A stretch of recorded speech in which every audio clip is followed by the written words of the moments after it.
Alors, bonjour à tous et bienvenue sur videobourse.fr pour le live de ce mardi 21 février 2012. On va commencer tout de suite. Alors sur le chat, on me demandait quand est-ce que ça commence. Voilà. Alors, je vais vous demander si c'est ok au niveau du son et de l'image. Alors... Je vais vous demander à tous si déjà c'est ok au niveau du son et de l'image. Ensuite, je vous indique que vous pouvez participer à l'émission via plusieurs moyens.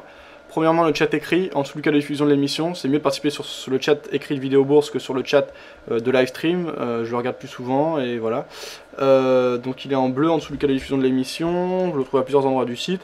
Pas besoin de vous inscrire, vous entrez votre pseudo, un message et je fais le point régulièrement sur ce qui se dit. Autre moyen de nous rejoindre, c'est le Mumble. Alors, je vous laisse le lien vers le sujet du forum qui présente le Mumble et qui vous décrit comment installer ce logiciel entièrement gratuit, comment nous rejoindre, etc. Voilà.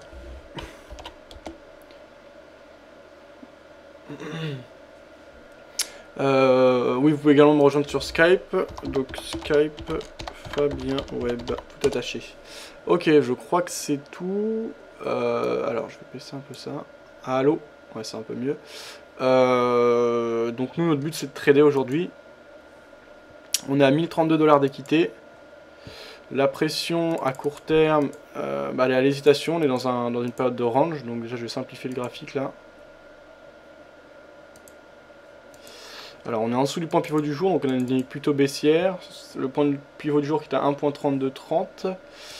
On a un range qui se met en place avec une zone de support horizontale qui serait ici.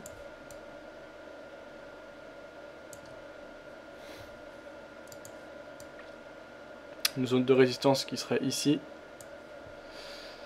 Voilà. Honnêtement, pas grand chose de plus à signaler. On reste sur une dynamique de fond plutôt haussière puisqu'on a des plus bas légèrement plus hauts que les précédents à chaque fois. Voilà, je privilégierais, je parais plutôt d'un range. Qu'est-ce que c'est que cette merde?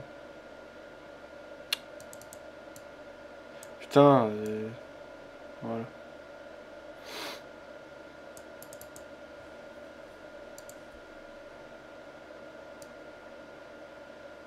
Ok, des plus bas de plus en plus hauts. Des plus hauts de plus en plus hauts. Ok. Voilà ce que je repère. Et à très court terme, donc ici en M5, on a un élan baissier en cours. Avec des plus hauts de plus en plus bas. Voilà, qu'on a ici.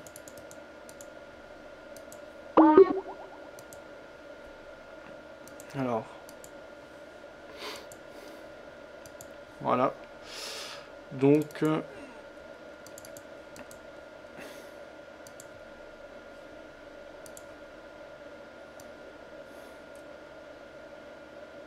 une espèce de biseau baissier.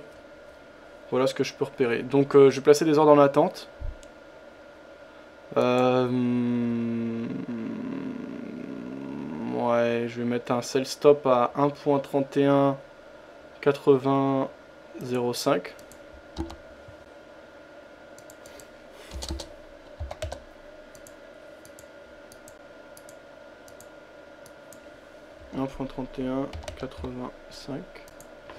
Voilà. Donc ça c'est placé. Stop, on peut pas encore en donner. Et sinon, un buy stop. J'achèterai à court terme au moins. Si on casse à la hausse, la résistance au big baissière ici tracée en bleu. Donc ça peut apparaître assez vite. Alors je vais voir ce qui se dit sur le chat écrit. Non, j'ai pas de confirmation. S'il vous plaît, est-ce que vous pouvez me dire si c'est ok au niveau du son et de l'image? Sur le chat écrit. Alors je vais vérifier par moi-même.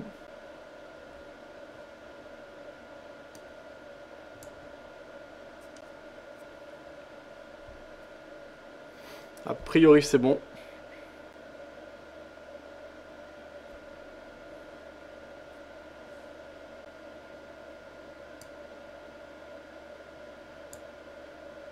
Ok, merci Milf, Wars et BB. Alors on va aller voir ce qu'on a à attendre au niveau des news.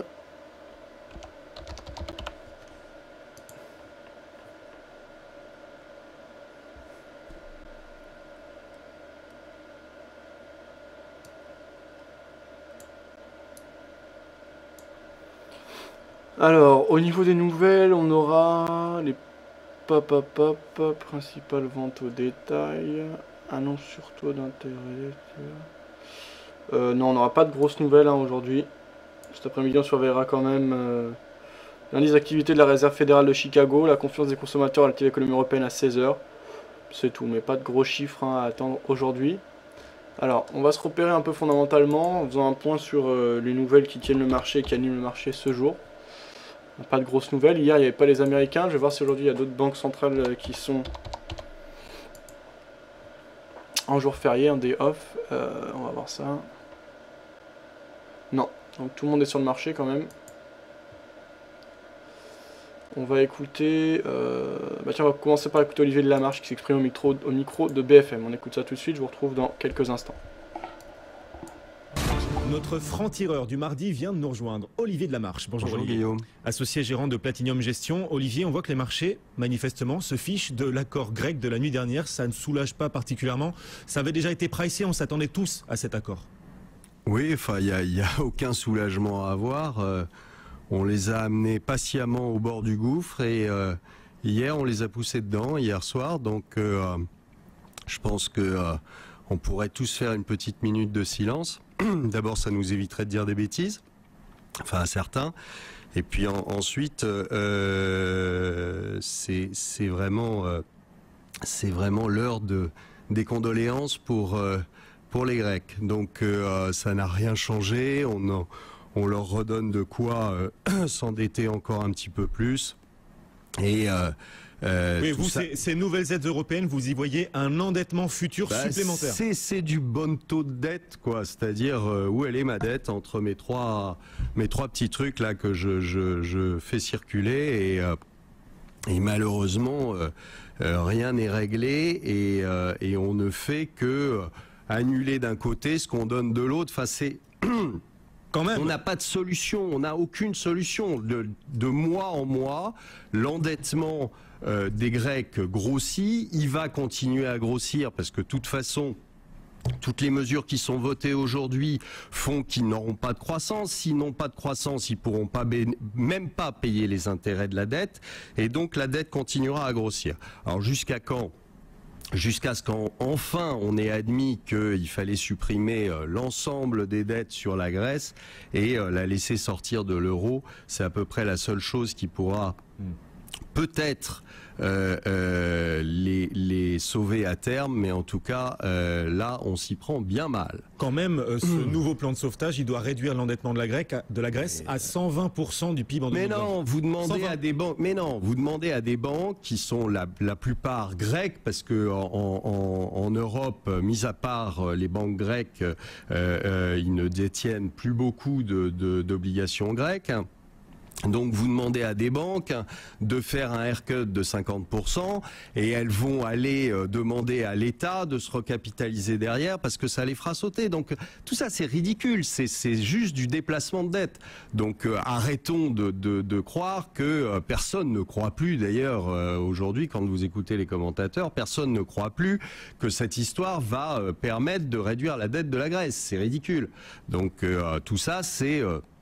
Ça continue, on continue à avoir joyeusement d'ailleurs des fonctionnaires européens qui se tapent sur le ventre aujourd'hui en disant ah bah dis donc qu'est-ce qu'on a bien travaillé et voilà donc la Grèce aujourd'hui c'est terminé. On a j'ai vu que la Troïka maintenant s'intéressait au Portugal.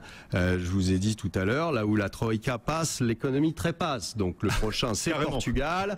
Et ensuite, je pense que comme ils sont à côté, ils feront un petit tour en Espagne. Enfin, je veux dire, on est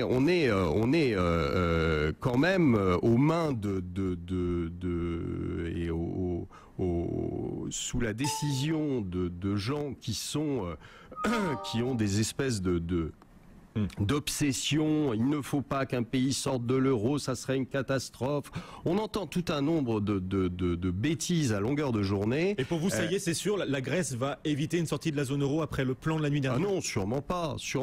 Il n'y a rien de réglé, donc sûrement pas. On ne fait que reporter l'échéance. Mais oui, circuler pour mieux sauter, c'est tout. Mais au passage, ça nous aura coûté 130 milliards de plus. Et je vous entendais tout à l'heure dire que si les taux remontaient sur sur le Bund allemand, c'était parce qu'il y avait moins d'aversion au risque. Pas du tout. Ah bon? Pas du tout. Expliquez-nous. C'est simplement que les pays vont être obligés de payer.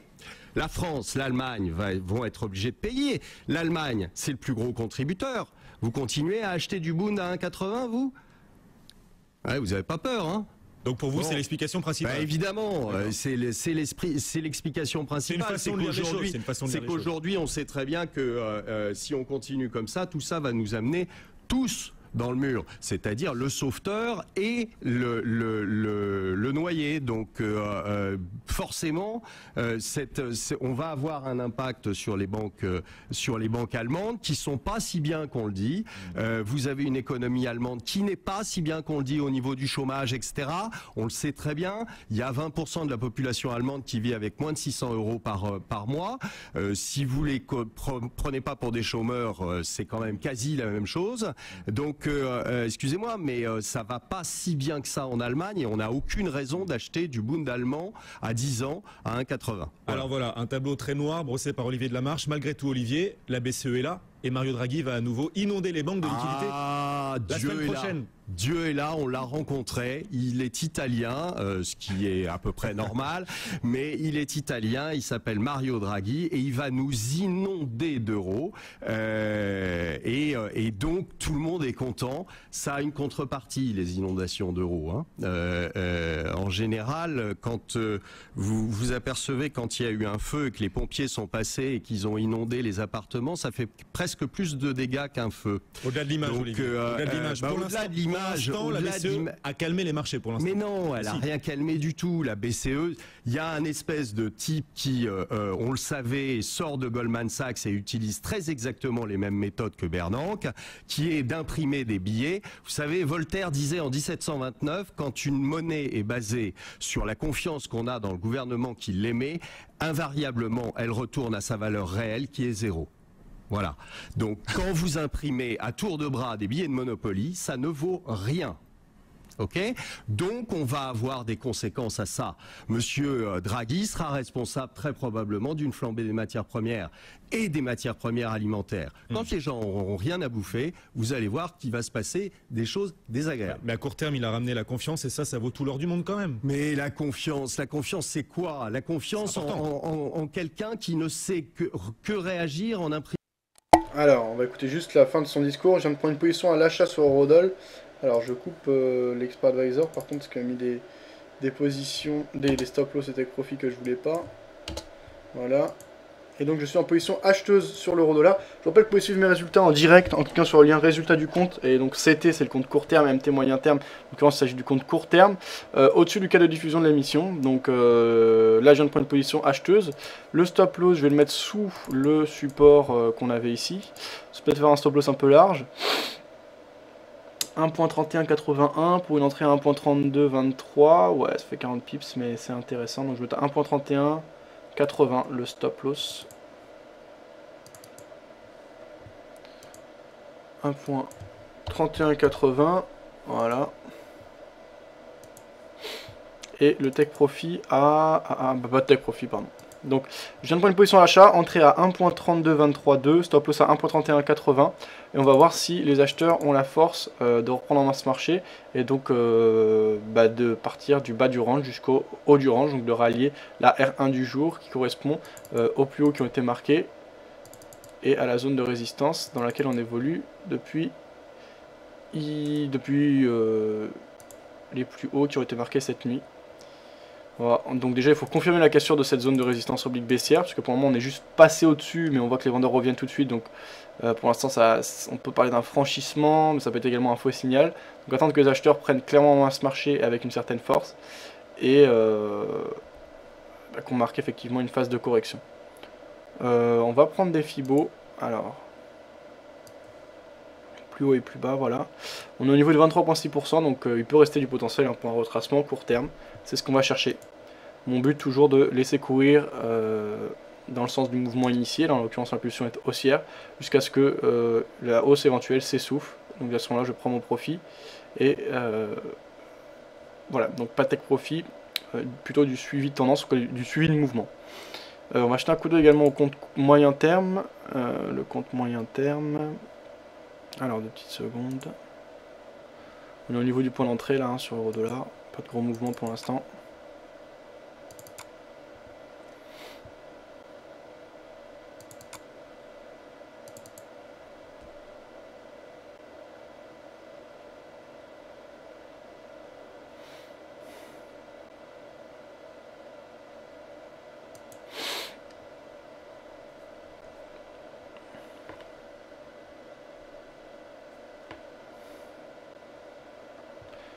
Alors, donc là sur le compte moyen terme, on est à moins 68 euros. On a la position sur l'euro franc suisse qui va bien, 27 euros de profit et 6,83 € de swap positif.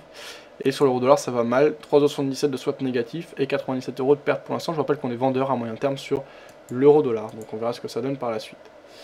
Alors, on écoute la fin d'Olivier de la Marche et je vous retrouve dans quelques instants. J'ai vu les différents messages qu'on avait mis sur le chat, j'y réponds en même temps que les vidéos.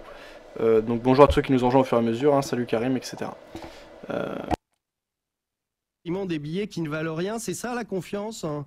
C'est passionnant. Bon. C'est passionnant, tout en disant d'ailleurs, je ne touche à rien, parce que je n'ai rien le droit de toucher. Aujourd'hui, on s'assoit joyeusement sur tous les traités, sur toutes sur toutes les règles qu'on avait mis en place il y a quelques années. 2012, baptisé par certains l'année du Draghi. Voilà, et Mario Draghi va la semaine prochaine à nouveau inonder les marchés de liquidités, notamment les banques. Merci beaucoup Olivier Delamarche, on se retrouve très bientôt dans Intégral Bourse. Bon retour, vous êtes associé gérant de Platinum Gestion. Voilà, alors salut Marc Raffard également qui est là, je sais pas s'il est encore là, il a dit qu'il partait manger. Nico, ça va, oui donc après les autres je les ai déjà vus, Wars, etc. Ok, alors un petit mot, donc ça on avait vu, parti, info, Delta Stock euro-dollar irait vers la résistance des 1.3538, dur d'y croire. Bah ça dépend sur quel horizon de temps, Milf Hunter. C'est possible, mais là, pas à court terme, mais a priori, les acheteurs ont quand même du mal à casser les précédents plus hauts. On voit un essoufflement, et pour l'instant, on reste bloqué sous l'ancien support qui pourrait jouer un rôle de résistance. Donc on verra ce qu'il en est. Alors, leur analyse.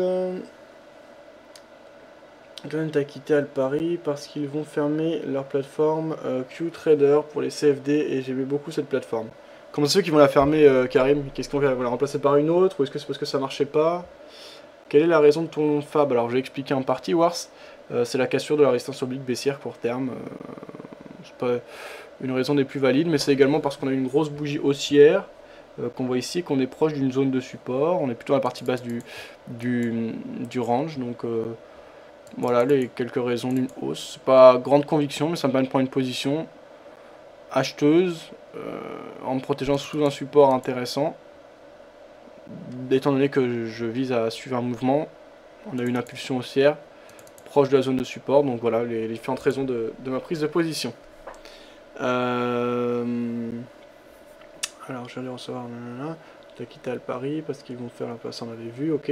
Fabien, alors salut The Shin Passion, ça va? Pourquoi t'achètes? J'ai pas compris là. Pour l'impulsion haussière en M5, voilà. On pouvait également repérer un triangle à court terme, donc on a ici.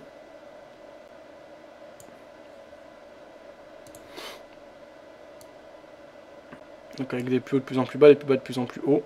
On est en passe de casser à la hausse ce dernier. On est actuellement positif, avec 1,30$, donc un pip 30 de profit. Voilà. Oui, je la même. Elle donne accès à PRT gratos. Ah bon, ils vont mettre quelle plateforme à la place? Ils vont rester sur MT4 pour les CFD. C'est la même que IG. MT4, ah ouais, je te comprends. J'aime pas cette plateforme, disait Karim. Nico qui dit perso, je suis à 2 doigts d'ouvrir chez IG Market. Ils ont la L2 chez Alpari.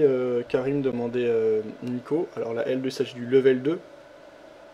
Donc de la négociation en interbanque, c'est ça? Oui, pour les CFD, il reste que IG de bien maintenant. Chez IG, les CFD, ils sont à combien par exemple sur le CAC 40? C'est quoi les frais? C'est 2 pips? 2 points, pardon? Ou c'est moins? Oanda, mais c'est quand les CFD? Ouais, bah Oanda, il n'y a pas de CFD pour le moment, il y a Forex et Métaux, je crois. Ils nous ont envoyé un mail la semaine dernière pour nous dire de transférer les fonds. De qui a envoyé ça, Karim? Ah oui, d'accord, oui, donc Alpari. IG, c'est l'inverse de l'IRL. Tu vas Karim avant, tu vas bien. Tu y avais accès à la L2? Oui, Nico, merci à toi. Bah j'ai fait peu du coup. La L2 ne m'intéressait pas plus que ça, j'ai jamais testé. Ça n'a pas touché les 1.3150. Du coup, tu vas chez qui? Salut les gars, dit Anakin. Ça va, Anakin? Le mec qui nous dit depuis hier, je cherche 1.3150, c'est mort. Je sais pas pourquoi Fab. Peut-être les abonnements PRT, la location de la plateforme IG, leur coûtait trop cher par rapport au volume passé dessus. C'est possible. Oui, ça va. Moi, je suis baissier. Je vois une baisse sur les 1.3186 sur l'eurodoll. Ok, bah on verra ce qu'il en est. Pour le moment, on reste dans le petit triangle court terme, c'est-à-dire qu'on va mettre d'une autre couleur. Ma position acheteuse n'a a priori pas convaincu grand monde. Même moi, j'avoue que c'était pas une position des plus sûres et des plus justifiables. Mais je suis pris dedans, j'ai un stop loss. Donc je suis quand même une impulsion. Je sais pas la meilleure position que j'ai pris, mais on est dessus. Maintenant, j'assume. On va continuer à écouter des informations, etc. Pour l'instant, il n'y a pas grand monde sur le Mumble. Habituellement, il y a toujours des gens. On va voir ce que ça donne. Ben, on va regarder. Alors, Olivier de la Marche, on vient de le voir. Et les marchés. J'ai pas compris. Les marchés. Entre inflation et déflation pour 2012. On écoute ça, c'est réalisé par Décideur TV. Alors, salut Tilk, ça va? Et si... Bien. Ça trade? Ouais, j'ai pris une position jusqu'au rien. Alors, t'as une position sur quoi? Je vais regarder ton MyFixbook. USDCHF qui s'est annoncé hier soir. Ce matin, j'ai pris un short euro. C'est bien passé le short euro-dollar? Euro-AUD, pardon.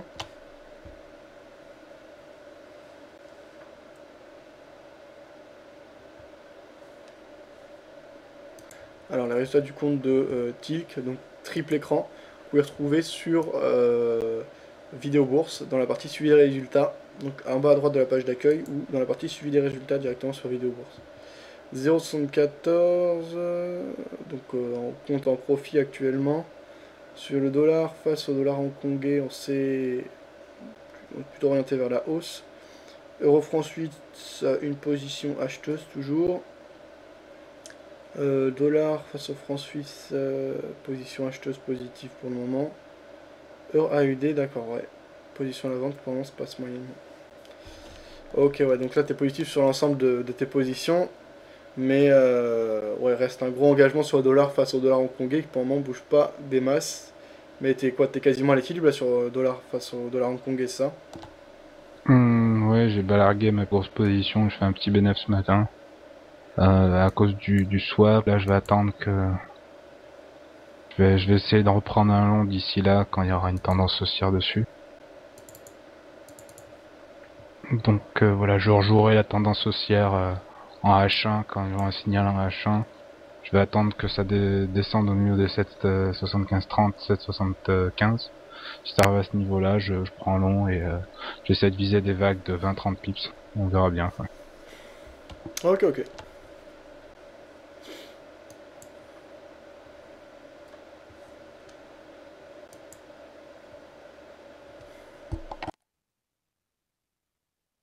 La même idée qui réduit le trafic à Singapour pouvait prévenir des inondations.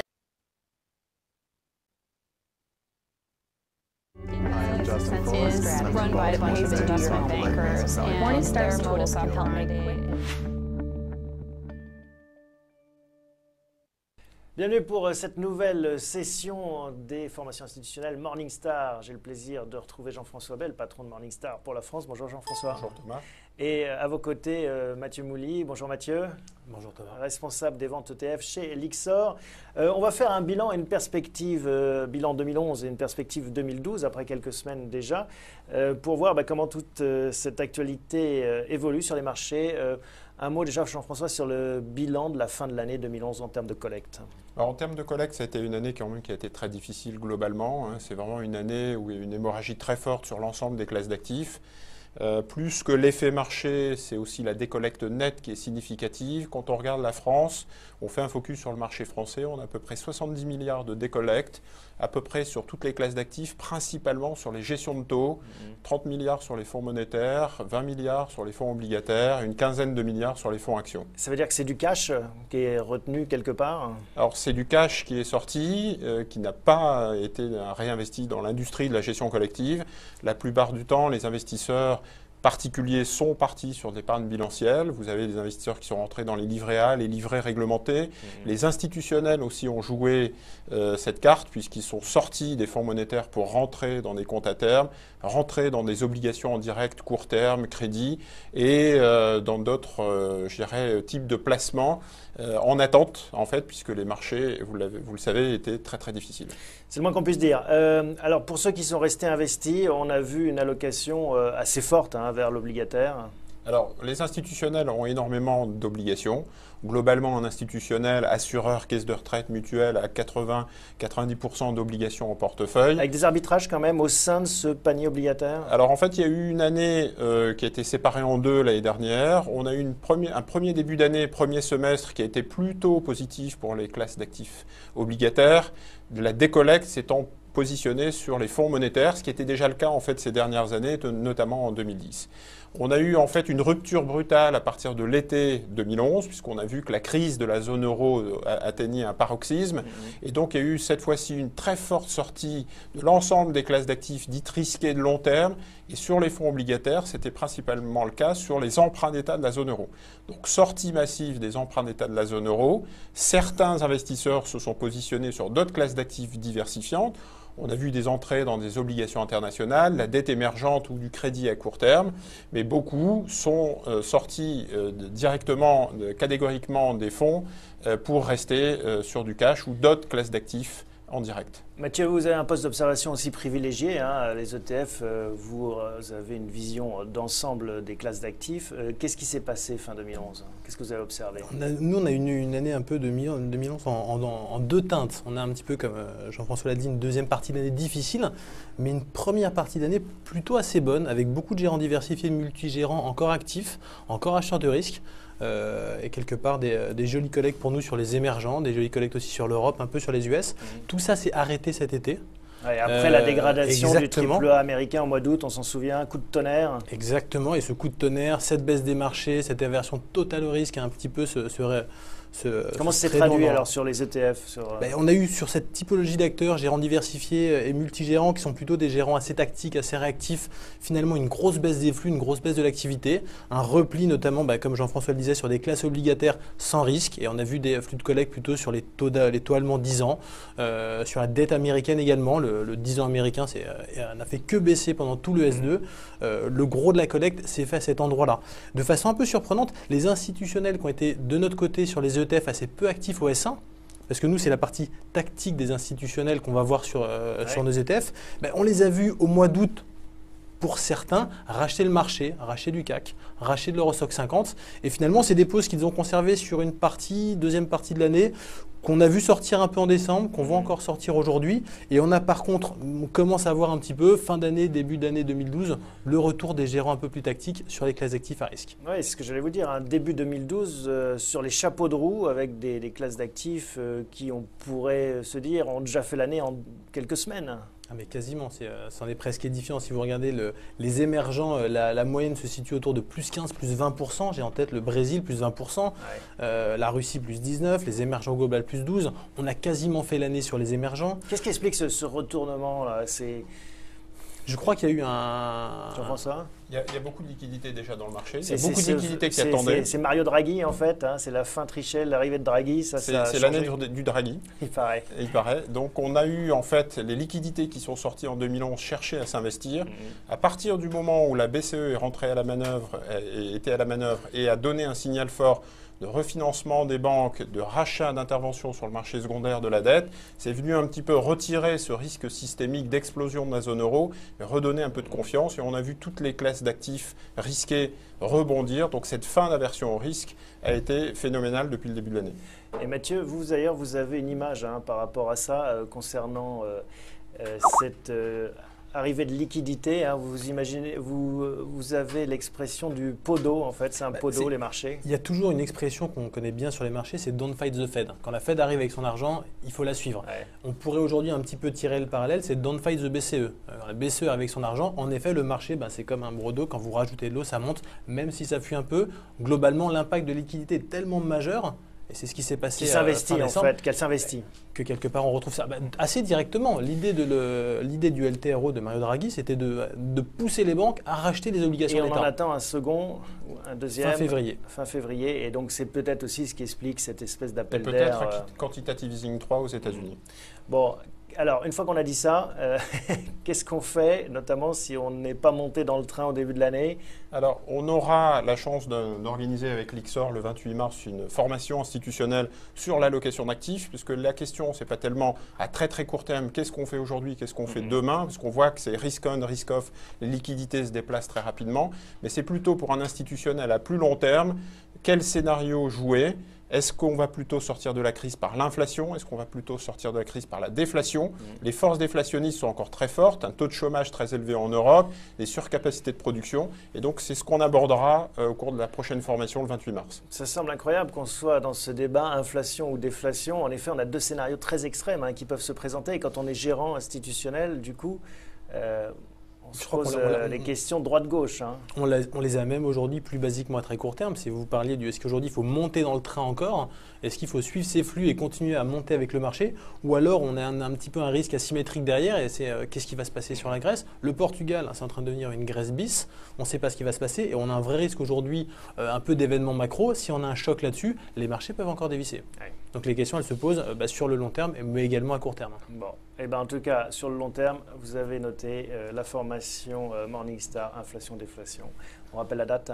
28 mars. 28 mars. Merci à tous les deux. Merci. Merci. Le point très intéressant, donc réalisé par Décideur TV. Alors que là, on a de la pression acheteuse sur l'euro-dollar. On vient un peu sur nos pas, on hésite. Pas grand chose à signaler, faut dire, donc on continue à s'informer à droite à gauche. Alors sur le chat écrit, quelques réactions. Voilà, donc c'est une personne qui disait qu'il voit l'euro baissier. Karim qui disait je vais chez personne, je traite pas les CFD, c'est tout pour le moment. Il y a un broker qui devrait faire les CFD bientôt, donc j'attends. C'est qui Karim? Je parlais de Wanda, alors s'envole, Mafafa. Pour les CFD, j'ai rien dit, mais il va y avoir des surprises bientôt. Ok, tant mieux, moi je vais être chez Wanda là. En tout cas pour un de mes comptes. Donc ce sera intéressant. Cam disait, je veux parler d'un broker sans plus. À quel horizon? Une semaine, un mois, Marc? Je vais ouvrir un compte chez Wanda pour test. Pour moi, bientôt, c'est moins d'un mois. Ok, Marc, c'est bien ça. Et ok. La vague a été bonne pour tout le monde. Des équipes surfeurs, pas pour moi pour le moment. Je viens de commencer et pour l'instant, aucun mouvement. Salut Fredo qui nous a rejoint, ça va? LOL qui nous dit Nico, j'ai fait une vidéo, je l'ai postée sur le forum, elle est en zip, ça va plus vite pour la partager. Ok LOL, merci. Alors, on va aller regarder cette vidéo. Alors,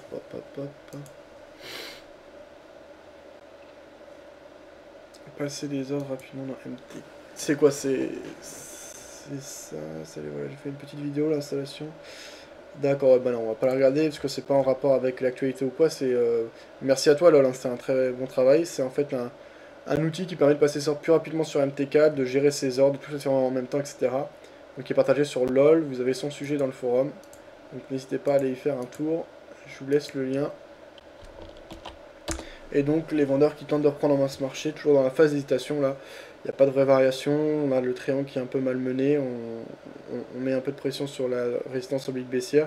On a tenté de casser sans succès pour le moment, les vendeurs reprenaient en main le marché, on perd actuellement 5 pips.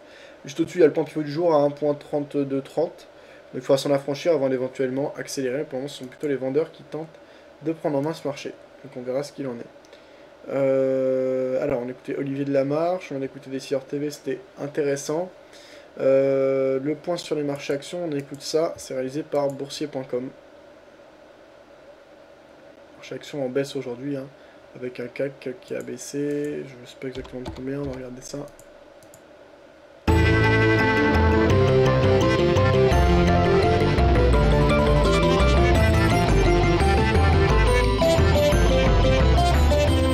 Le marché parisien marque une pause ce mardi après un accord sur la Grèce déjà largement anticipé.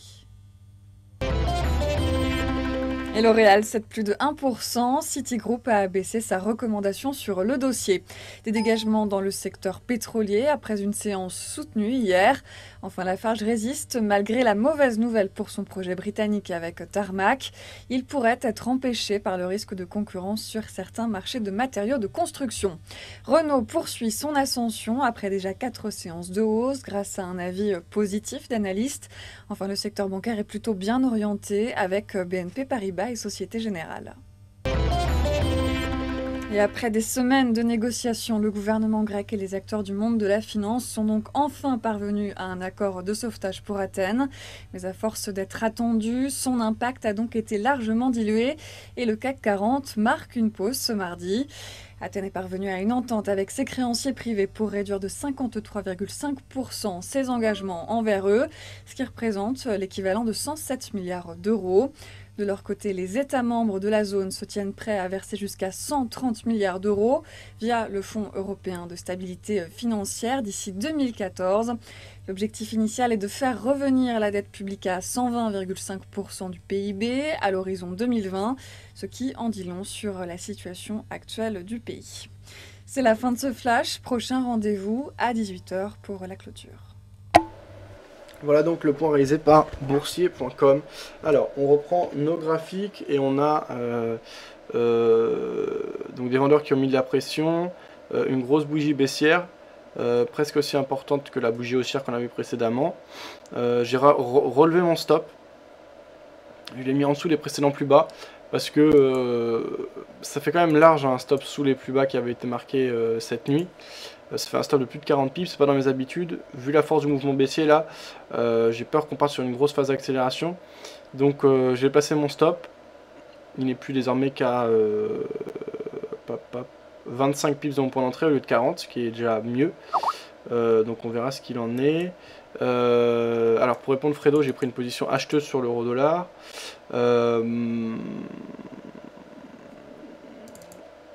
Du coup si on casse les précédents plus bas, je prendrai également une position à la vente, donc je vais déplacer également mon sell stop en mettant à 1.3197, donc au niveau de mon stop loss. Toujours dans le but de suivre une tendance et dans l'idée qu'entre 14h et 16h, on est censé avoir du mouvement, puisque d'une part les Américains rentrent sur le marché à partir de cet horaire, puisque dans 1 heure, il y aura, même pas dans 50 minutes, il y aura l'ouverture des marchés US. Donc les Américains arrivent petit à petit pour trader ça. Habituellement, on a des news, etc.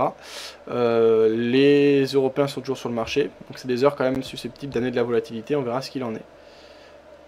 Actuellement, on perd 15 pips sur la position en cours. Les vendeurs mettent de la pression. On rallie la médiane entre le point pivot et le S1. Pour l'instant, les vendeurs ont de la force. On va voir si ça se poursuit. Alors, on va continuer à chercher de l'information. Prévision mondiale 2012. Donc on écoute Xerfi. On a écouté un point fondamental de la part de l'Histoire TV. On écoute désormais Xerfi qui pense que le basculement devrait s'accélérer en 2012. Donc perspective plutôt mitigée, voire négative. On va écouter ça plus en détail. Le monde va rester coupé en deux. Nous avons connu la coupure entre économie avancée et pays émergents, entre les États-Unis et le reste du monde, entre l'Est et l'Ouest, entre le Nord et le Sud. Aujourd'hui, la coupure est entre le reste du monde et l'Europe. Une Europe qui est devenue le centre de dépression de l'économie mondiale et qui tire la croissance mondiale vers le bas. Regardez la croissance des grandes zones en 2011. Ce que l'on voit d'un côté, c'est la progression impressionnante dans les économies émergentes, Chine en tête. La Corée a su tirer son épingle du jeu, alors que le Japon a payé un lourd tribut aux catastrophes naturelles.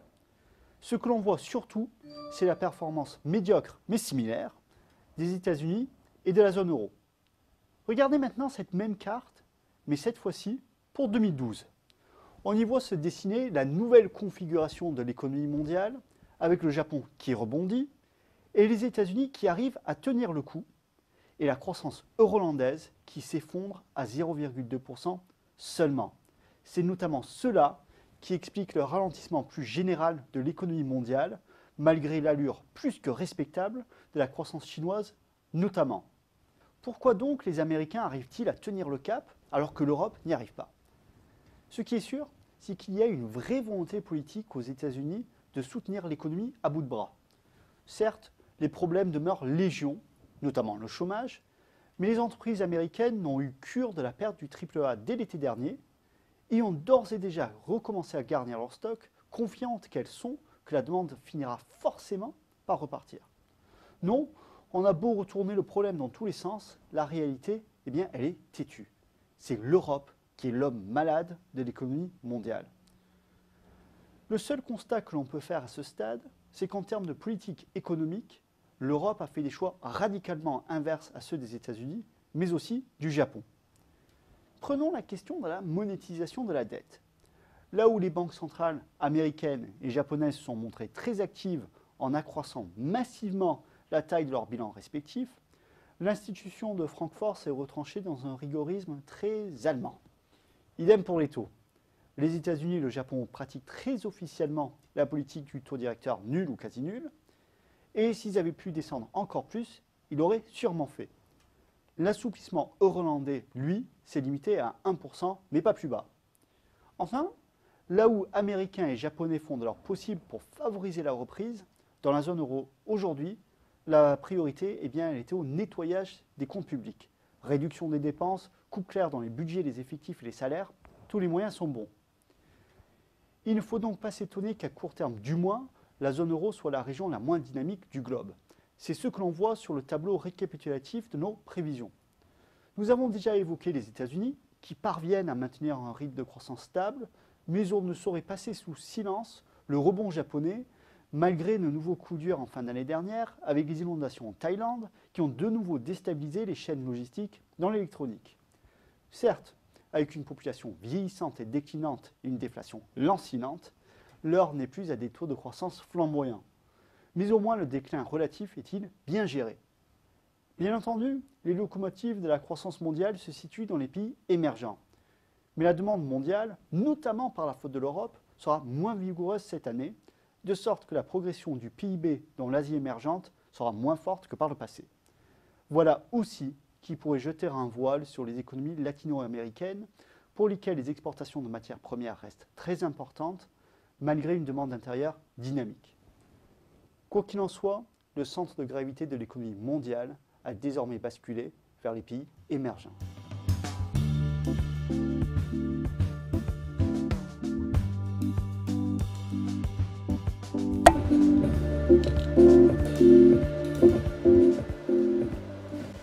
Voilà donc le point réalisé par Xerfi.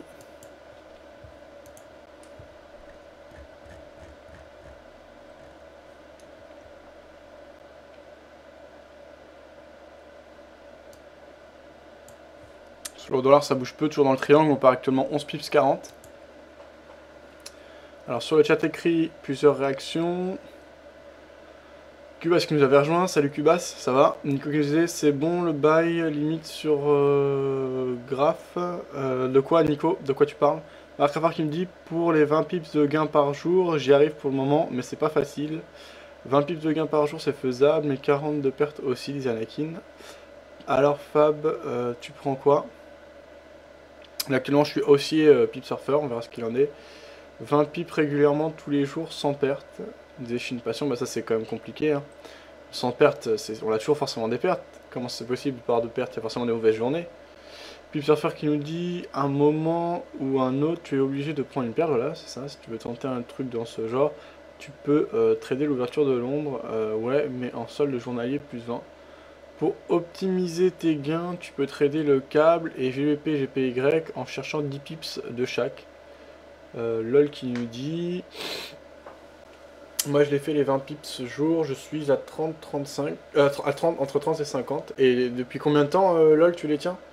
Tout dépend du levier, bravo, t'es chez quel broker? Faudrait que FX, salut Hibou. J'ai un petit compte Active Trades. Les requins dorment ou quoi? Pour l'instant, en tout cas, ils n'amènent pas de mouvement. Je préfère lequel? Active Trades Terrific, ça. Sans perte journalière, je voulais dire, des Chine Passion.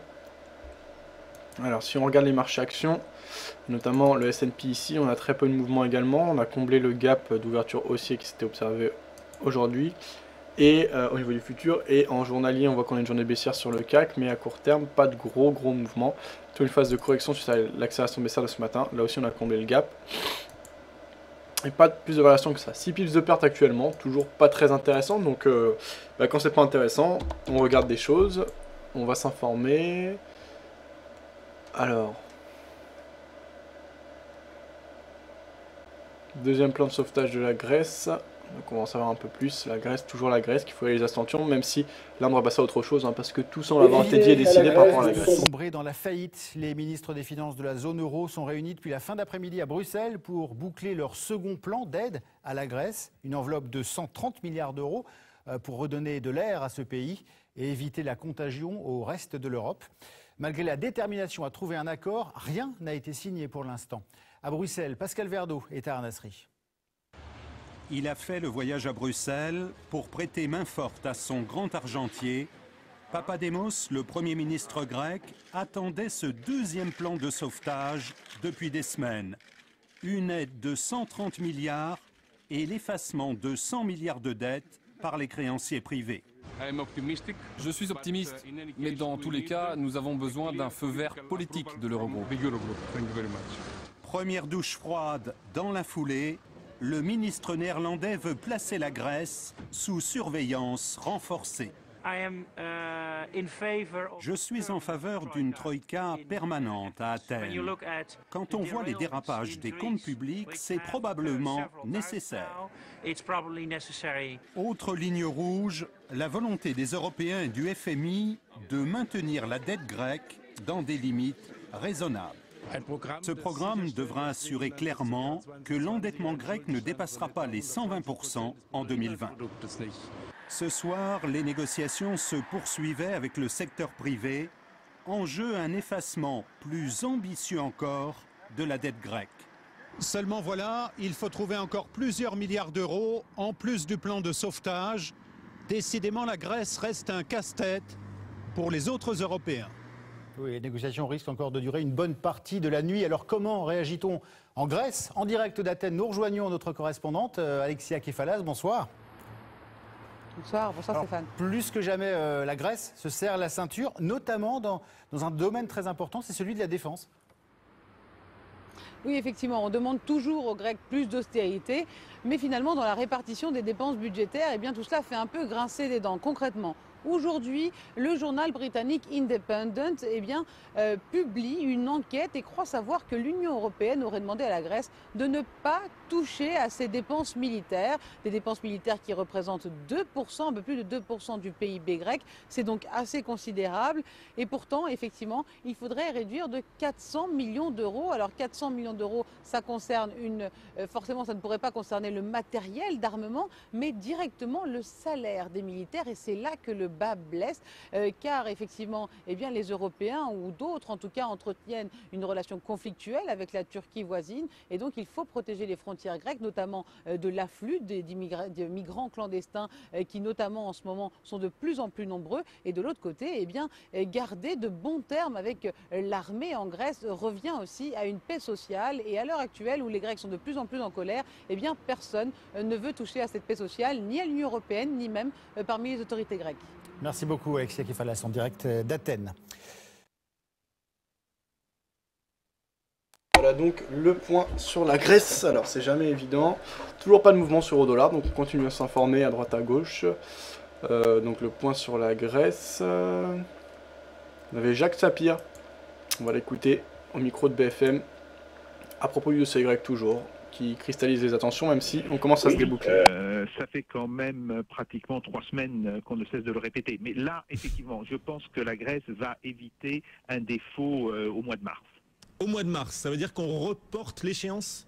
Oui, pour l'instant oui, parce que si vous voulez, on voit très bien que le plan actuellement décidé n'est pas capable de faire baisser très significativement la dette de la Grèce.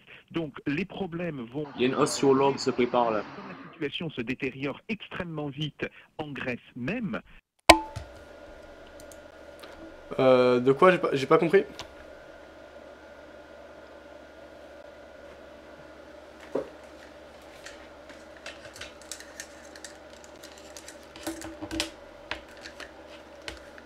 Qu'est-ce qu'il y a sur l'or? Une passe en préparation. J'aime bien le graphe, attends.